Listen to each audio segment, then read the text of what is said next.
আসসালামু আলাইকুম এভরিওয়ান, আশা করি তোমরা সকলে ভালো আছো। আজকে আমরা পরবর্তী পার্টে চলে আসছি। আমরা গত পার্টে গসাগু সম্পর্কে জেনেছি। আমরা গত দুই পার্টে গসাগু সম্পর্কে আলোচনা করেছি, বিস্তর আলোচনা করেছি।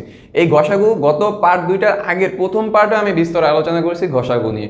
সো আশা করি তোমাদের গসাগু নিয়ে কোনো প্রকার ঝামেলা না হওয়ার কথা, ঠিক আছে?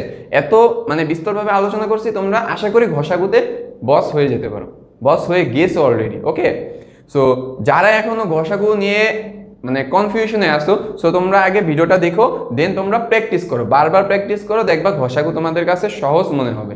সো আজকের পার্টে আমরা কি শিখবো? আজকের পার্টে তার গসাগু শিখবো না, আজকের পার্টে শিখবো লসাগু, লঘিষ্ঠ সাধারণ গুণনীয়ক। তোমরা গসাগুর পার্টে যখন বলছিলাম যে লসাগু মানে সব কিছুকে আমি নিয়ে নিব, ঠিক আছে? আমি লসাগুর যখন কোনো সমীকরণের অ্যান্সার উৎপাদক বিশ্লেষণ করে আমি যখন অ্যান্সারটা লিখবো, তখন আমার যে লাস্টে যে অ্যান্সারটা বের হবে প্রত্যেকটা সমীকরণে আমি সবগুলো নিয়ে ফেলবো, ওইটাই হলো যে লসাগু। আর পাওয়ারের ক্ষেত্রে কি বলছিলাম, যখন a⁴ a⁵ এরকমের কোনো পাওয়ারের ক্ষেত্রে থাকবে, তখন আমরা কি করব, যে সব থেকে বড় যেটা আছে সেইটা আমি পিক করব, সেইটা আমাদের লসাগু। সমীকরণের ক্ষেত্রে ধরো x+1 x+2 একটা দেওয়া আছে, অন্য সমীকরণ দেওয়া আছে x+3 x+8। সো আমার কিছু কমন নাই, তাহলে আমার সব কিছু নিতে হবে। এখানে দুইটা নিতে হবে, ওইখানের দুইটা নিতে হবে। সো আশা করি লসাগুটা বুঝছো।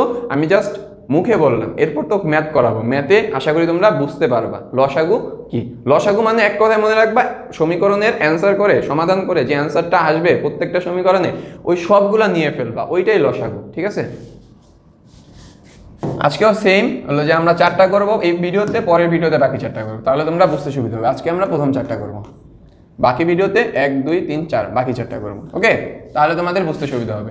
তাহলে 21 নম্বরের ক্ষেত্রে কি আছে দেখি, এই যে সেম এখন কি দেওয়া আছে, a⁵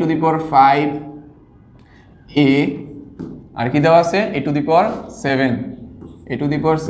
এর লসাগু বের করবে। এখন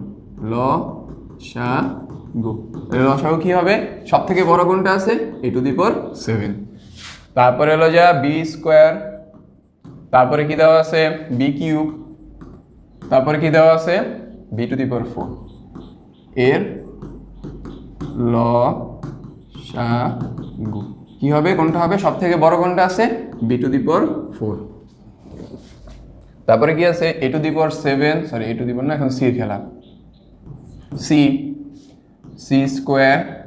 c³ এর লসাগু কি হবে, সব থেকে বড় কোনটা, c³। অতএব নির্ণেয় লসাগু কি হবে,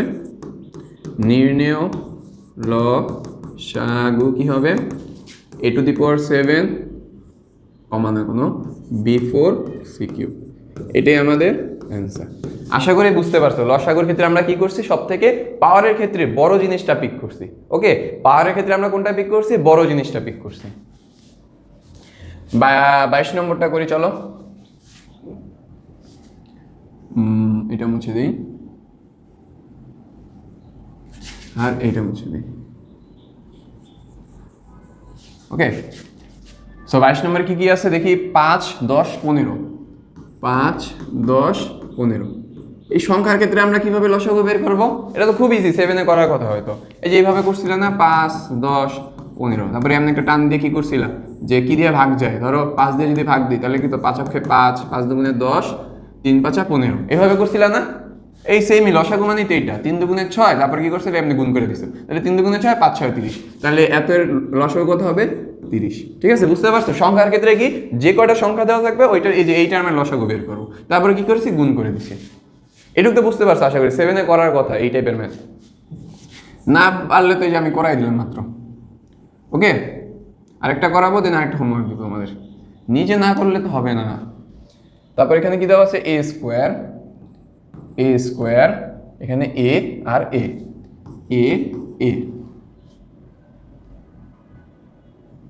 তাহলে কি হবে, a² হবে, কারণ বড় কোনটা আছে, a² আছে। এখানে কি আছে, b³ b², তাহলে বড় কোনটা আছে, b³, তাহলে আমরা কোনটা নিব, b³ নিব। মানে c² c³c, তাহলে বড় কোনটা আছে, আচ্ছা এখানে তো লেখা হয় না, c² c³ c এর লসাগু কোনটা নিব আমরা, সি কিউব নিব। তাহলে আমাদের অ্যান্সার কি হবে, 30 a square B cube C cube. ঠিক আছে, আশা করি তোমরা বুঝতে পারছো। খুব ইজি না, খুব ইজি লাগতেছে না? জাস্ট প্রথমটার ক্ষেত্রে সংখ্যার ক্ষেত্রে আমরা কিভাবে বের করবো, 5, 10, 15 এইভাবে করলে কি আসে, ধরো 5কে দিয়ে ভাগ করলে 1, 5 দুগুণে 10, 3 5 15। তারপরে কি করি, এটার সাথে এটা গুণ করি, এটার সাথে এটা গুণ করি, এটার সাথে এটা গুণ করি। এটাই আমাদের লসাগুর নিয়ম। ঠিক আছে, পরে আমি একটা করি।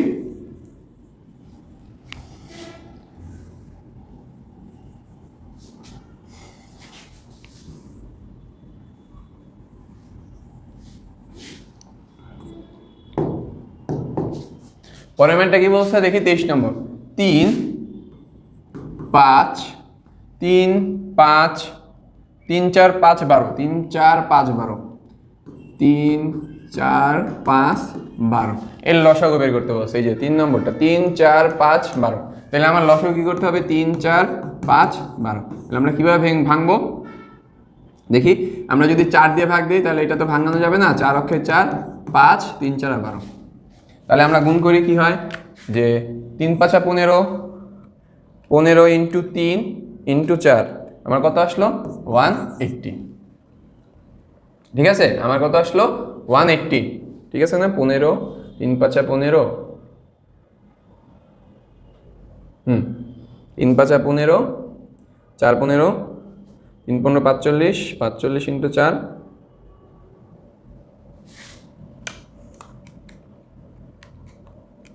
180। এটা কত আসলো 180। পরেরটার ক্ষেত্রে কি হবে, পরে কি আছে দেখি, যে এক্স কিউব, তারপরে কি আছে x to the power 4, x to the power 4, আর কি আছে এক্স। তাহলে কোনটা নিব আমরা, বড় কোনটা, বড় আছে এক্স টু দি পাওয়ার 4। তারপর এখানে কি আছে y square, y cube, y square, y square, y cube, y square, আর কি আছে y cube, y square, y to the power 4 আছে। তাহলে আমরা কোনটা নিব, ওয়াই টু দি পাওয়ার 4। তারপর এখানে কি আছে জেড, এখানে আছে 1, তারপরে কি আছে, কোথায় গেল এটা, তারপর জে, তারপরে কি আছে Z square, Z square, Z square, Z square. আমরা লসাগুর ক্ষেত্রে তখন কি করছিলাম, সব থেকে ছোট কোনটা আছে 1 ছিল, তখন 1 নিয়ে নিয়েছিলাম। তাহলে এই লসাগুর ক্ষেত্রে সব থেকে বড় কোনটা, জেড স্কোয়ার। তাহলে এটা অ্যান্সার হবে 180 X to the power 4, Y to the power 4, Z square. এটাই আমাদের অ্যান্সার। আশা করি বুঝতে পারছো লসাগু কি। তোমরা যদি এই তিনটা যে করাইলাম, এই তিনটা যদি বুঝে থাকো, তাহলে তোমরা এর পরের যে ম্যাথটা আছে 24 নম্বর ম্যাথটা, এইটা এস ডাব্লিউ করবা। ওকে, এটা নিজে করবা, ডু ওয়ার্ক। ঠিক আছে, তোমরা এটা নিজে করো, তোমরা এটা নিজে করবা। ওকে, সো আজকে আমরা লসাগুর পার্টটা নিয়ে আলোচনা করছি। আশা করি তোমরা লসাগু বুঝতে পারছো। সো আজকের ভিডিও এই পর্যন্তই। যে হোমওয়ার্কটা দিছি সেটা তোমরা নিজে করে ফেলো। আসসালামু আলাইকুম রহমতুল্লাহি ওয়া বারাকাতুহু।